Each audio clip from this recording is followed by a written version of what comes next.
பார்க்க சாதாரணமா இருக்கிற இந்த மாய கிணத்துக்குள்ள ஒரு பில்லி சூனிய சாபம் ஒளிஞ்சிருக்குன்னு அந்த பையனுக்கு தெரியல. கிணத்துல இருந்து அவன் ஆசையா தூக்குன அந்த கருங்காகம் சாதாரண பறவை இல்ல. அது இந்த விசித்திர கிணத்தோட மரணத்தின் அறிகுறி. செத்து போய் கிடக்குன்னு நினைச்சு அதை அவன் கையில எடுத்த அடுத்த நொடியே அந்த பறவை அதிசயமா உயிர் பெற்று அவனோட முகத்துல மொத்தமா சேர்த்து தெளிச்சிட்டு பறந்துருது. பதட்டத்துல பையன் தன் கைகளால முகத்தை துடைக்கிறான். தொடச்ச பின்ன அவனோட கண்ணு, மூக்கு, வாய் அனைத்தும் மறைஞ்சு முகம் முழுன்னு தட்டையா மாறிடுது. அலற கூட முடியாம அவன் தவிக்கும் போது கிணத்துக்குள்ள இருந்து ஒரு அனாமுஷிய களிமண் அரக்கன் பயங்கரமான சத்தத்தோட வெளியே வரான். அவனோட ஒரே டார்கெட் இந்த முகம் இழந்த இந்த சின்ன பையனை உயிரோட வேட்டையாடுறது மட்டும்தான். உயிருக்கு பயந்த அந்த பையன் தடுமாறி ஓட அரக்கன் அவனை ஆக்ரோஷமா துரத்துறான்.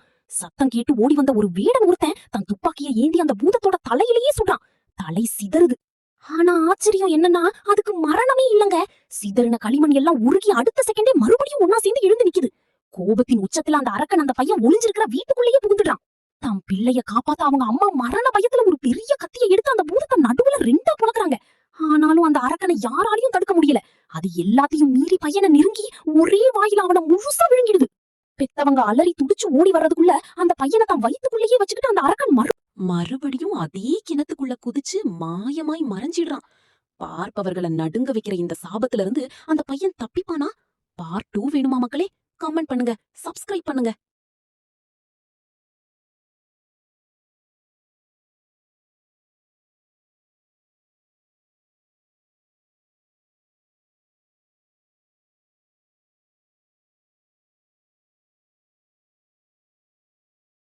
மறுபடியும் அதே கிணத்துக்குள்ள குதிச்சு மாயமாய் மறைஞ்சிடுறான்.